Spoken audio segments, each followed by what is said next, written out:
දිනවදරන්නට මාවතට පිවිසෙන්න එනා ඉස්කෝලේ අයිබෝවන් දුවේ පුතේ අද අපි එකතු වෙන්නේ වයම් පළාත් අධ්‍යාපන දෙපාර්තමේන්තුව 2022-23 වර්ෂයේ සඳහා නිකුත් කළ 9 වෙනි ශ්‍රේණියේ බුද්ධ ධර්මයේ දෙවන වාර ප්‍රශ්න පත්‍රයේ පළවෙනි කොටස සාකච්ඡා කරන්න. අද වීඩියෝවෙන් අපි මේ ප්‍රශ්න පත්‍රයේ ඉතාමත් සරලව පැහැදිලිව අපේ පෙළ පොතේ කරුණුත් එක්කම විමසා බලමු. දුවේ පුතේ මම එක ප්‍රශ්නයක් කියවලා ඉවර වුණාම තව පර 10ක් ඔයාලට හිතලා බලන්න කාලය දෙනවා. ඒ වෙලාවේ පොඩ්ඩක් නවතිලා ඔයාලගේ පිළිතුර මුලින්ම තෝරගන්න. ඊට පස්සේ අපි බලමු නිවැරදි පිළිතුර මොකක්ද කියලා. ඒ වගේම අනිත් පිළිතුර නිවැරදි නොවන්නේත් ඇයි? එහෙනම් දුවේ පුතේ අපි පළවෙනි ප්‍රශ්නයෙන් පටන් ගමු. ප්‍රශ්නාංක 1. සද්ධාවන්තයන් විසින් දැක සංවේගය පහළ කර ගත යුතු ස්ථානයකි. දීලා තියෙන පිළිතුරු හතර බලමු අපි එහෙනම්. අංක 1 බරණැස ඉසිපතන මිගදාය. අංක 2 විශාලා මහනුවර කූටාගාර ලෙන. අංක 3 චාපාල චෛත්‍ය. අංක 4 මකුට බන්ධන. දුවේ පුතේ එහෙනම් ඔයාලගේ කාලය ආරම්භ කරනවා.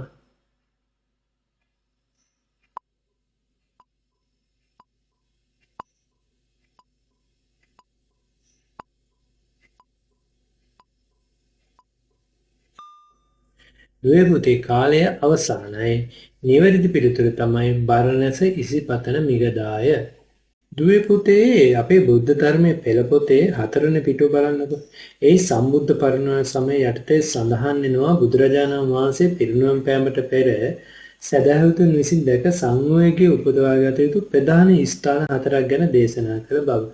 ඒ ස්ථාන 4 තමයි බුදුරජාණන් වහන්සේ උපන් ස්ථානය. 2 සම්බුද්ධයට පත්වත් වූ ස්ථානය. මොකද සම්බුද්ධත්වයට පත් වූ ස්ථානය. 3 ප්‍රථම ධර්ම දේශනය හෙවත් ධම්සක් පැවැත් වූ ස්ථානය. 4 තමයි පිරිනිවන් පෑ ස්ථානය. මේ බරණැස ඉසිපතන මිගදාය කියන්නේ බුදුරජාණන් වහන්සේ ප්‍රථම ධර්ම දේශනය වන ධම්සක් පැවැත් වූ ස්ථානය. ඒ නිසා දුවේ පුතේ නිවැරදි පිළිතුරු වන්නේ අංක 1 බරණැස ඉසිපතන මිගදාය. දුවේ පුතේ අපි බලමු දැන් අනිත් පිළිතුරු වැරදි වෙන්න හේතුව කියලා. විශාලා මහනුවර කූටාගාර ලෙන. විශාලා මහනුවර කූටාගාර ලෙන දෙවන ධර්ම සංගායන පැවැත්වූ සහ භික්ෂුණී ශාසනය ආරම්භ වූ ස්ථානයකි. අංක 3 චාපාල චෛත්‍යය. බුදුරජාණන් වහන්සේ ආයු සංස්කාරය අත්හැරීමට තීරණය කරන ස්ථානය. අංක 4 මකුට බන්ධන. මකුට බන්ධන කියන්නේ මල්ල රජදරුවන් විසින් බුදුරජාණන් වහන්සේගේ සී ශරීරය ආදානය කර ස්ථාන. මෙහි නිසා දුවේ පුතේ නිවැරදි පිළිතුර වන්නේ අංක 1 බරණැස ඉසිපතන මිගදාය. ඒ කියන්නේ බුදුරජාණන් වහන්සේ ප්‍රථම ධර්ම දේශනාව හෙවත් ධම්මචක්කපවත්තන සූත්‍රයේ පැවැත් වූ බරණැස ඉසිපතන මිගදාය යන 4 සංවේදනීය ස්ථාවරෙන් එක. ප්‍රශ්නාංක 2 බලමු දුවේ පුතේ දැන් අපි. මොකද ප්‍රශ්නාංක 2කින් අහලා තියෙන බලමු. ගම් වතුර නායයන් වැනි විපත්තිදායක අවස්ථාවලදී විපතට පත් වූවන්ට කඩිනමින් සැලසුනේ මෙරට ජනතාව තුළ පැවති පෙන්වනවා මොකද්ද කියලා බලමු. 1 මෛත්‍රී ගුණය හේතු වෙන. 2 කරුණා ගුණය හේතු වෙන. 3 මුදිතා ගුණය හේතු වෙන. 4 උපේක්ෂා ගුණය හේතු වෙන. අද දුවේ පුතේ නිවැරදි පිළිතුර. එහෙනම් ඔයාලගේ තප්පර 10ක කාලය වුණ දැන් මම ආරම්භ කරනවා.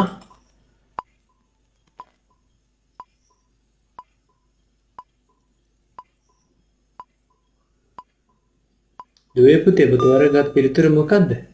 නිවැරදි පිළිතුර තමයි අංක 2 කරුණා ගුණය. දුවේ පුතේ ඔයාගේ පෙළ පොතේ 52 වෙනි පිටුව බලන්නකෝ. එහි සඳහන් වෙනවා ගම් වතුර සුනාමි වැනි විපත්තිදායක අවස්ථාවලදී බොහෝ දෙනා විපතට පත්වන්නට සහන සැලසුවේ ඔවුන් තුළ පැවති කරුණා ගුණය නිසා බව. දුවේ පුතේ කරුණාව කියන්නේ අන් අයගේ දුකේදී සිත කම්පා වීම සහ එම දුක නැති කිරීමට කියා කිරීම කරුණාව. ඒ නිසා විපතට පත්වන සහන සැලසීම කරුණා ගුණයේ ප්‍රධාන ලක්ෂණ. පිළිතුරු වැරදි වීමට හේතු මොනවද කියලා බලමු එහෙනම්. මෛත්‍රී ගුණය කියන්නේ මොකද්ද කියලා බලමු. සියලු සත්වයන්ට පොදුවේ හිතසුව ඇතිවීම. මුදිතා කියන්නේ අනුන්ගේ දියුණුව හා සතුට දැක තමන් සතුටු වීමයි. ඒ කියන්නේ අන් අයගේ සාර්ථකත්වය හා සැපත දැක තමන් අවංකම සතුටු වෙන්න ඕන. එතකොට උපේක්ෂා කියන්නේ සැප දුක ලාභ අලාභ හමුවේ මධ්‍යස්තව තමන් විඳදරා ගැනීම. එතකොට දුවේ පුතේ ඔයාලට දැන් තේරුණා නේද නිවැරදි පිළිතුර මොකක්ද කියලා? ඒ කියන්නේ ගම් වතුර නාය වැනි විපත්තිදායක අවස්ථාවලදී විපතටපත් වන කඩලින්මින් සාන සැලතුවේ මෙරට ජනතාව තුළ පැවති කරුණා ගුණේ හේතුයි. ප්‍රශ්නාංක 3 මහන ගොයම් වූ කල්ලි විශිෂ්ට රූප සම්පත් ඇත්තෝය. ප්‍රසාද ජනක උත්තම ශරීර ප්‍රභව අත්තෝය. යනාදී ලෙස බුදුරජාණන් වහන්සේ ගුණ වර්ණනා කළේ බලමු දීලා තියෙන පිළිතුරු හතර මොකද කියලා. අංක 1 උපකා ජීවිකයා, අංක 2 සෝන දන්න බමුණාය, අංක 3 සකුළු දායි පිරිවැජයය, අංක 4 කුසල රජතුමාය. ඔන්න දැන් ඔයාලගේ තප්පර 10ක කාලය ආරම්භ කරනවා.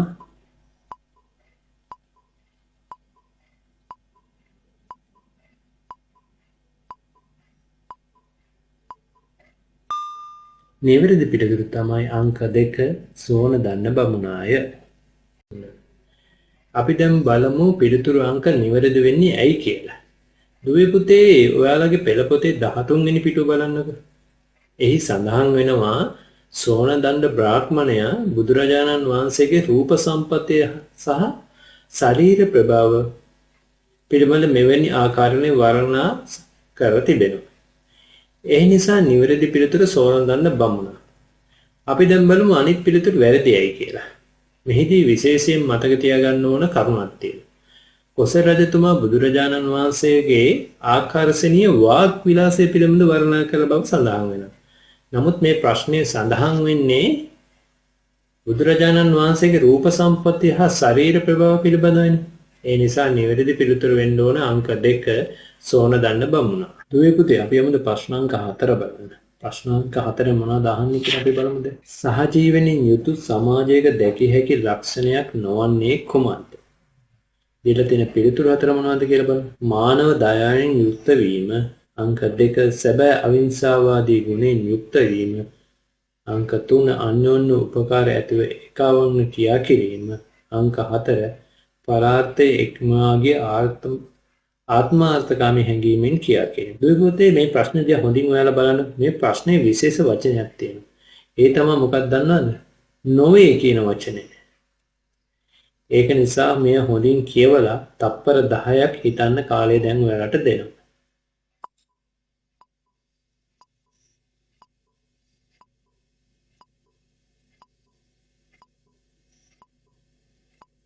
තප්පර 10 කාලය ඉවරයි. නිවැරදි පිළිතුර තමයි අංක 4 පරාර්ථය ඉක්මවාගේ ආත්මාර්ථකාමී හැඟීමෙන් ක්‍රියා කිරීම. දුවේ පුතේ අපි දැන් බලමු පිළිතුරු අංක 4 නිවැරදි වෙන්නේ ඇයි කියලා.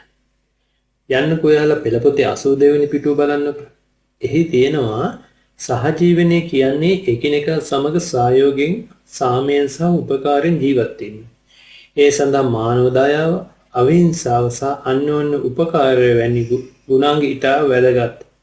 ඒ වගේම සමාජයේ සිටින අය තමන් ගැන පමණක් නොස අන් අය ගැන සිතා කටයුතු කළ යුතුයි. නමුත් ආත්මාර්ථකාමී හැඟීමෙන් ක්‍රියා කිරීම සහජීවනයේ බාධාවක්. ඒ නිසා මේ ප්‍රශ්නේ නොවන්නේ යන වචෙන්ද ගැලපෙන පිළිතුර තමයි දුවේ පුතේ අංක 4 පරාර්ථ ඉක්මවාගේ ආත්මාර්ථකාමී හැඟීමෙන් ක්‍රියා කිරීම. දුවේ පුතේ අපි යමු දැන් ප්‍රශ්නාංක 5 බලන්න. බුදුරජාණන් වහන්සේ තෝදෙය පුත්‍ර සුභමානවකට දේශනා කළේ මොකක්ද අපෙන් අහලා තියෙන්නේ? බලමු දීලා තියෙන පිළිතුර මොනවද කියලා. අංක 1 සියලු සංස්කාර ධර්මයන් නැසෙන සුළු බවයි. පිළිතුර අංක 2 කර්මය විසින් සත්‍යය උසස් සහ පහත් වශයෙන් බෙදාන බව. ප්‍රශ්නාංක 5 තුන්වෙනි පිළිතුර බලමු මොකද කියලා. සතර ඉරිදිපාද වැඩි අයෙකුට ආයු කල්පය ජීවත් වෙ හැකි බවයි. 4 තමන් වහන්සේ අසුවියට පාත බෑ ඇති බවයි. ඔන්න දුවේ පුතේ ඔයාලගේ කාලය ආරම්භ කරනවා.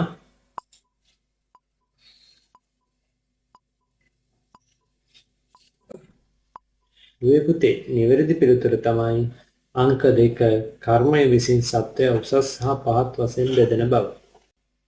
දුවේ පුතේ අපි දැන් බලමු පස්වෙනි ප්‍රශ්නේ පිළිතුරු අංක 2 නිවැරදි වන්නේ ඇයි කියලා. යන්න ඔයාලා පෙළපොතේ 96 වෙනි පිටුව බලන්න. එහි බුදුරජාණන් වහන්සේ සුභමානවයකට කර්මය පිළිබඳ දේශනා කළ කරුණ සඳහන් වෙනවා සත්‍ය කර්මය සුවකීය කොට ඇත යනුයි. ඒ වගේම කර්මය විසින් සත්‍ය උස් හා පහත් වශයෙන් බෙදනු ලබන බව දේශනා කර තිබෙනවා. ඒ නිසා දුවේ පුතේ පිළිතුරු අංක 2 කර්මය විසින් සත්‍ය උසස් සහ පහත් වශයෙන් බෙදන බව අනිත් පිළිතුරු ගැන අපි මතක් කරගමු.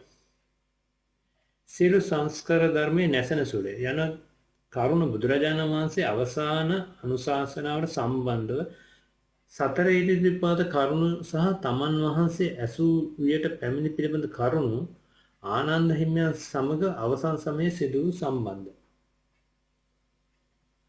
ඒ නිසා සුභමානවයකට දේශනා කළ කරුණ ලෙස නිවැරදි වන්නේ අංක 2.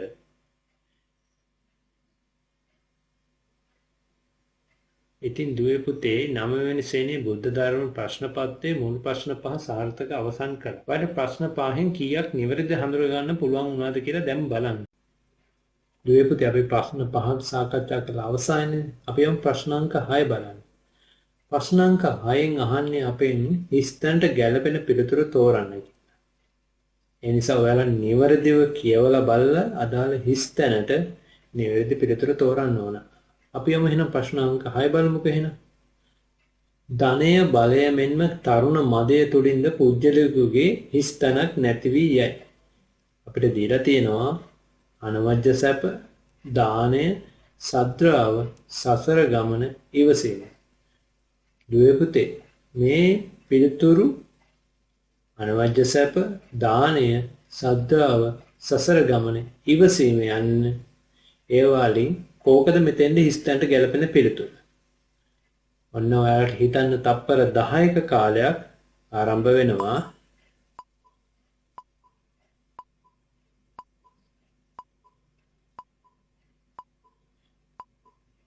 දුවේ පුතේ කාලය අවසానයි. නිවැරදි පිළිතුර තමයි ඉවසීම.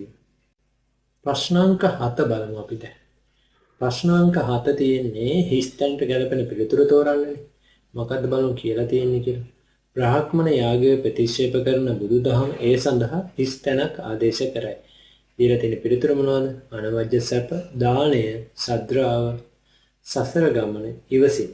දුවේ පුතේ ඔන්න ඔයාලා කාලය ආරම්භ කරනවා.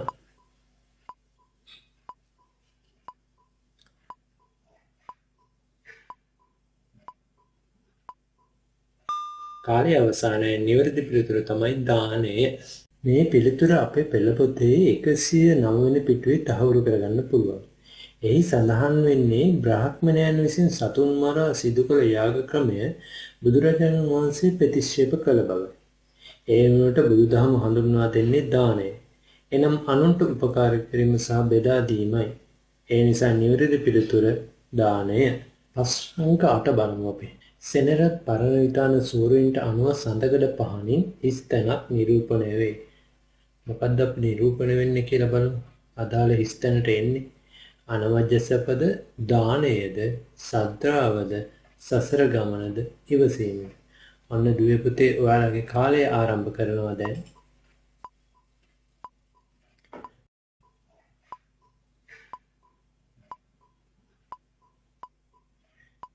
කාලය අවසානයේ නිවැරදි පිළිතුර තමයි සසර ගමන. දුවේ පුතේ අපි දැන් නිවැරදි පිළිතුර සසර ගමන කියවනේ. බලන්න ඔයාලට මතකද පෙළපොතේ කොතනද මේක තිබ්බේ කියලා? එහෙනම් යන්නකෝ 130 වෙනි පිටුවේ සඳකඩ පහණ පිළිබඳ මේ විස්තරය සඳහන් වෙනවා. ප්‍රවීණ පුරාවිද්‍යාඥ සෙනරත් පරණවිතාන සූරීන්ගේ මතයට අනුව සඳකඩ පහණ ඇති රූප මගින් සසර ගමන නිරූපණ බව පැහැදිලි වෙනවා. එහි දැක්වෙන විවිධ සතුන් මගින් සසරේ ඇති ජාති ජරා ව්‍යාධි සහ මරණ වැනි දුක් නිරූපණ බව සඳහන් වෙනවා.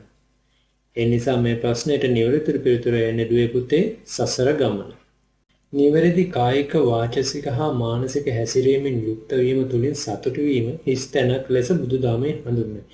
අපි දීලා තියෙන පිළිතුරු මොනවද බලමු. අනවජ්‍ය සැප, ඊළඟට දානය, ඊළඟට සද්ධාව, ඊළඟට සසර ගමන, ඊළඟට ඉවසීම. දුවේ පුතේ තප්පර 10ක් තියෙන ඔයාලගේ පිළිතුර තෝරන්න. ඔන්න එනම් තප්පර 10ක් ආරම්භ කරනවා.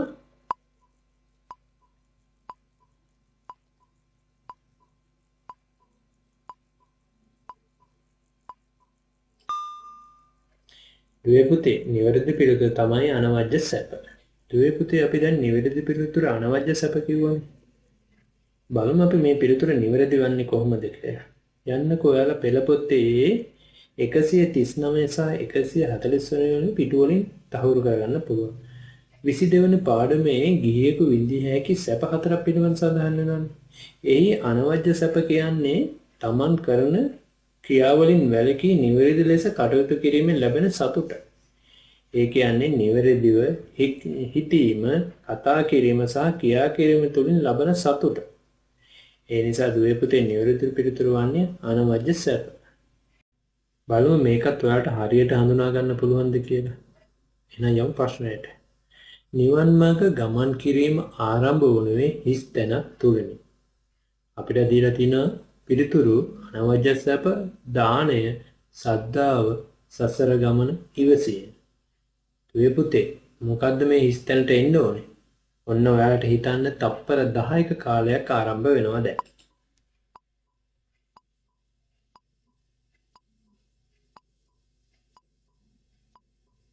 දුවේ පුතේ තප්පර 10ක කාලයේ අවසානයේ නිවැරදි පිළිතුර තමයි සද්ධාව.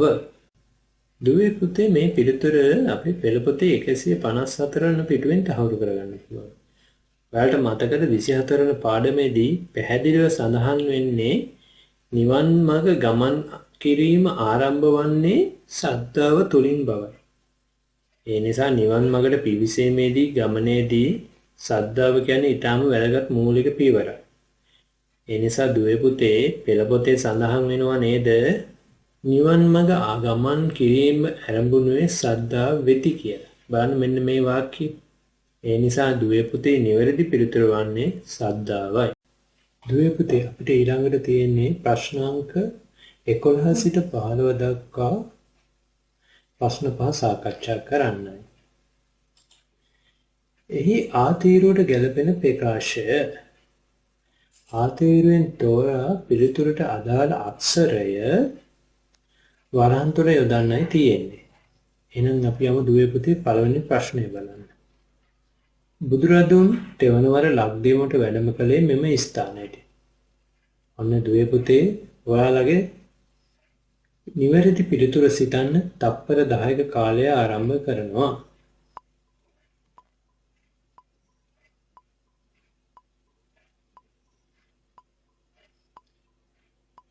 දුවේ පුතේ නිවැරදි පිළිතුර තමයි කැලණිය. එහෙනම් අපි යොදන්න ඕන මොකද්ද?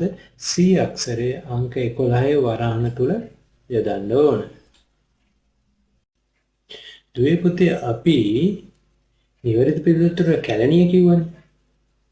යමුකෝ බලන්න අපේ 9 වෙනි ශ්‍රේණියේ බුද්ධ ධර්මයේ පෙළ පොතේ 23 වෙනි පිටුව. වදිම සදහෙන් උතුම් පුදුබිම කියන 4 වෙනි පාඩම යටතේ මේ පිළිබඳ සඳහන් වෙනවා. බලන්න මෙන්න මෙතන කැලණිය කියලා තියෙනවා. බුද්ධත්වයෙන් 8 වෙනි වසරේ වෙසක් පොහොය දින මණියක්කිට නාරජු සිදු කළ ආරාධනයෙන් අනුව කැලණියට වැඩම කිරීම. ඒ නිසා දුවේ පුතේ මේක තමයි බුදුරජාණන් වහන්සේගේ තෙවන ලංකා ගමන. ඒ වුණා නිවැරදි පිළිතුර තමයි කැලණිය වෙන්න ඕන. දුවේ පුතේ අපි යමු ප්‍රශ්නාංක 12 බලන්න. ගුරුළුගොවි පඬිතුමා අමාවතුර ග්‍රන්ථය තුළ විස්තර කළේ ඔන්න දුවේ පුතේ මේකට ගැලපෙන පිළිතුර මොකද්ද? හොඳින් හිතන්න. තප්පර 10යි.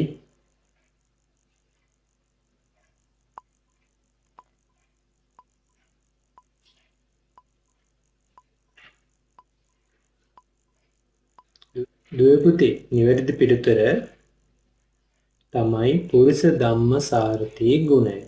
එහෙනම් දුවේ පුතේ ඊ අක්ෂරය අපි යොදන්න ඕන මෙන්න මෙතන.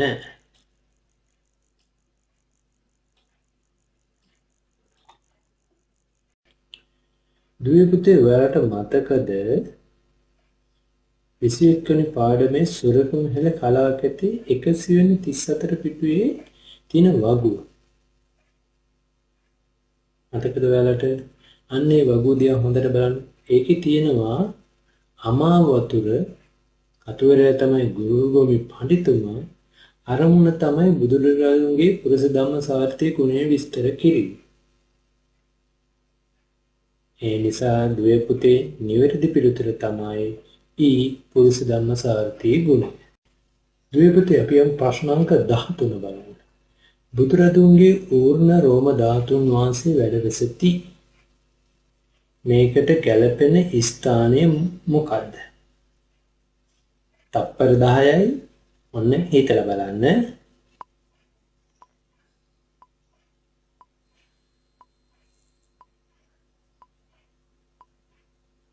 දුවේ පුතේ ඔයාලගේ තප්පර 10 කාලය අවසానයි. හරි පිළිතුරු බලමු මොකද්ද කියලා දුවේ පුතේ. නිවැරදි පිළිතුර තමයි ඒ සේල චෛත්‍ය. එහෙනම් අපි ඒ අකුර මෙන්න මේ අංක 13 ඉස්සර ඇති වරහන තුල යොදන්න ඕන. දුවේ පුතේ යන්නකෝ ඔයාලගේ පෙළ පොතේ 24 වෙනි පිටුවට. එහි තියෙනවා මිහින්තලේ පිහිටි සෛල චෛත්‍ය බුදුරදුන්ගේ ඌර්ණ රෝම ධාතුව නිලං කිරීම කියලා. ඉතින් දුවේ පුතේ මේ සෛල චෛත්‍ය සොරස්මස්ථාන වලින් එකක් ලෙස සැලකෙනවා. ඒ නිසා නිවැරදි පිළිතුර තමයි ඒ සෛල චෛත්‍ය. දුවේ පුතේ අපි යමු 14 වෙනි ප්‍රශ්නේ බලන්න. අඩු බලාපොරොත්තුවක් ඇති පුද්ගලයා තුළ ලද දෙයින් සතුට වීමේ මෙම ගුණය පවතී.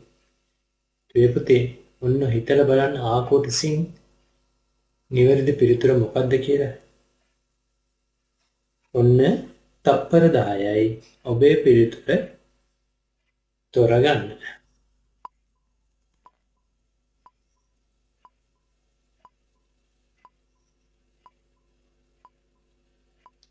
දුවේ පුතේ නිවැරදි පිළිතුර තමයි B.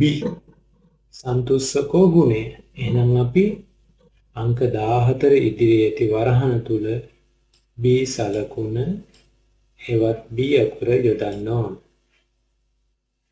දුවේ යන්නකෝ ඔයාගේ පෙළ පොතේ 86 පිටුව.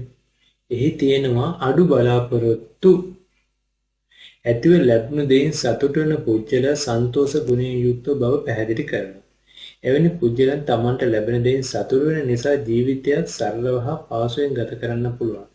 ඒ නිසා නිවැරදි පිළිතුර තමයි B සන්තෝෂෝ ගුණය. දුවේ පුතේ අපි යමුද 15 වෙනි ප්‍රශ්නයට. බුදුරජාණන් තුල පැවති මෙම ගුණය නිසා චින්චි මානිකාවගේ ගැරයෙන් සමසිතින් දරාගත්සේක. දුවේ පුතේ ඔන්න ඔයාලට නිවැරදි පිළිතුර සිතන්න තප්පර 10ක කාලයක් තියෙනවා.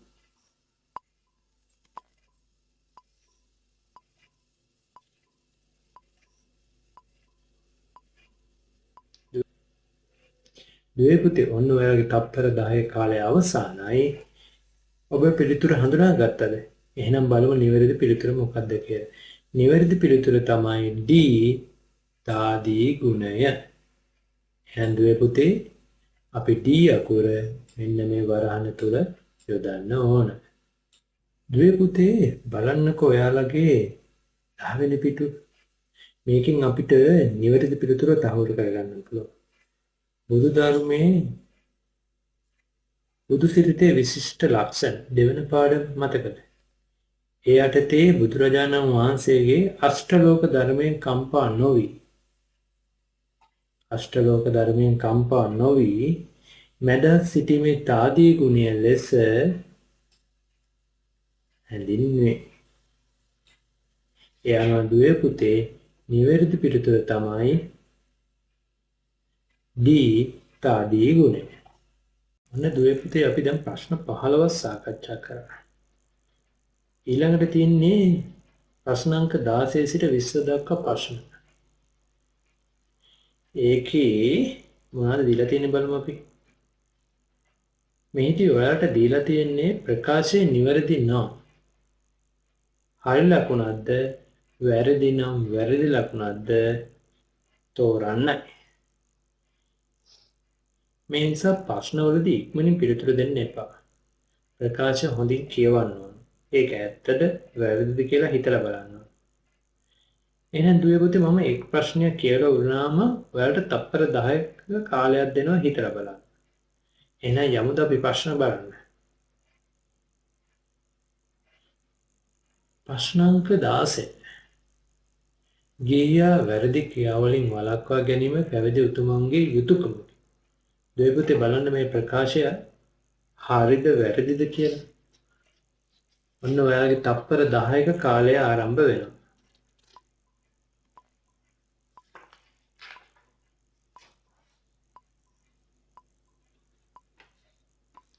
හරි දැන් දුවේ පුතේ ඔයාලගේ තප්පර 10 කාලය අවසానයි. පුතේ මේ ප්‍රකාශය හරි. එහෙනම් අපි මොකද කරන්න ඕනේ? වරහන් ඇතුලේ හරි ලකුණ යොදන්න ඕනේ. දුවේ පුතේ අපේ පෙළ පොතේ 65 වෙනි පිටුවේ තියෙනවා ඔයාලට මතකද 10 වෙනි පාඩම යුතුයකම් ඉටු කරමු කියන එක. එහිදී පැවිදි උතුමන් විසින් ගිහියන්ට ඉටු කළ යුතු යුතුයකම් 6ක් ගැන සඳහන් වෙනවා. ඒ යුතුයකම් අතරින් එකක් තමයි මොකද්ද? ගිහියන් වැරදි ක්‍රියාවලින් වළක්වා ගැනීම. මේ ප්‍රකාශය හරිද වැරදිද? මේ ප්‍රකාශය හරි නේද? දුවේ පුතේ අපි යමු ප්‍රශ්නාංක 17 බලන්න. බෞද්ධගේ යුතුයකම වන්නේ තමාටද මෙන්ම සමාජයට බරක් නොවන ලෙස ජීවත් වීම. දුවේ පුතේ මේ ප්‍රකාශය හරිද වැරදිද? දැන් ඔන්න ඔයාලට තප්පර 10ක් දෙනවා මේ ප්‍රකාශය හරිද වැරදිද කියලා බලන්න.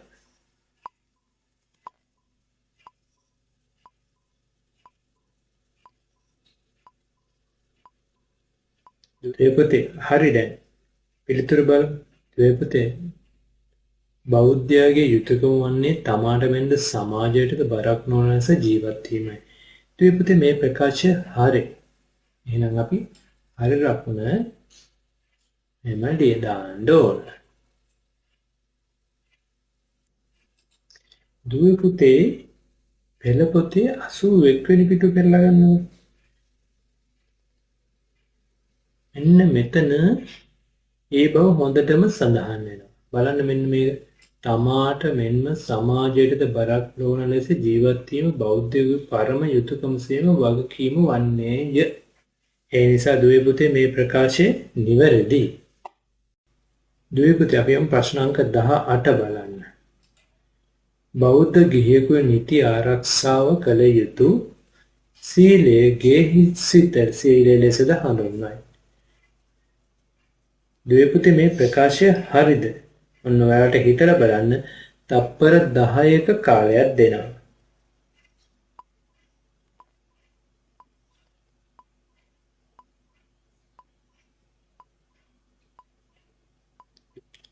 හරි දැන් පිළිතුරු බලමු දුවේ පුතේ අපි එහෙනම්. මේ ප්‍රකාශයේ දුවේ පුතේ නිවැරදි. එහෙනම් අපි අංක 18 ඉදිරියේ වරහන් තුල හරි ලකුණ යොදන්න ඕන. දුවේ පුතේ ඔයාලා බලන්නකෝ 9 වෙනි පාඩම සීල සුගන්ධයෙන් උතුම් වන්නේ. ඉතින් මෙම පාඩමේ බෞද්ධ ගිහියෙකු දිනපතා ආරක්ෂා කළ යුතු සීලය තමයි පංචශීලය. එහෙම නැත්නම් නිත්‍ය සීලය. මේ සීලය ගේහතිත සීලය කියලා හඳුන්වනවා. ඒ නිසා මේ දුවේ පුතේ මේ ප්‍රකාශය නිවැරදි.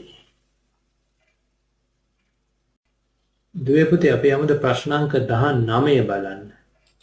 සත්පුරුෂ උතුමන්ගේ සිල් සුවඳ යටි සුළඟට හමා නොවේ. දුවේ පුතේ මේ ප්‍රකාශය හරිද වැරදිද? තප්පර 10යි හොඳින් හිතන්න. දුවේ පුතේ මේ ප්‍රකාශය වැරදි. එහෙනම් අපි වැරදි ලකුණ මෙව වරහන් තුල යොදන්න ඕන. දුවේ පුතේ ඇයි මේ ප්‍රකාශය වැරදි කියන්නේ? අපි බලමු යන්නකෝ ඔයාලගේ පෙළ පොතේ 50 වෙනි 55 වෙනි පිටුව 50 වෙනි පිටුවේ පෙරලා ගත්තා නේද? බලන්න ඒකේ සඳුන් තුවාලාදී සියලු සුගන්ධ විසින් පරදවනු ලබේ. මල් සුවඳ පරිසරයේ සුවඳවත් කරයි යන ඡේදය කියවන්නක බලන්න. එම ඡේදයේ සඳහන් වෙනවා සත්පුරුෂයන්ගේ සීල සුගන්ධය උඩසුළඟටද හමා යන්නේ. ඒ නිසා දුවේ පුතේ මේ ප්‍රකාශය වැරදි.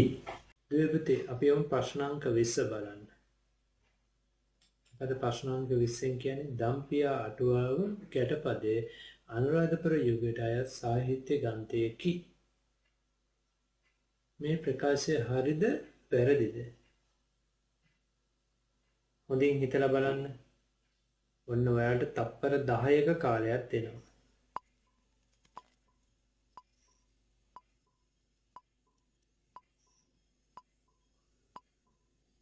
දුවේ පුතේ මේ ප්‍රකාශය හරි. එහෙනම් අපි වරහන් තුර හරි ලක්ෂණ යොදමු. දුවේ පුතේ අපේ පෙළ පොතේ 132 වෙනි පිටුවේ 21 වන පාඩම යටතේ අනුරාධපුර යුගයේ අවසාන කාලයට අයත් සාහිත්‍ය කෘති කීපයක් පිළිබඳ සඳහන් වෙනවා. ඒ අතර තියෙන වැදගත්ම කෘතිය තමයි දම්පියා අටුවා ගතපදය. ඒ අනුරාධපුර යුගයට අයත් සාහිත්‍ය ග්‍රන්ථයක් ලෙස දැක්වෙන නිසා මේ ප්‍රකාශය නිවැරදි.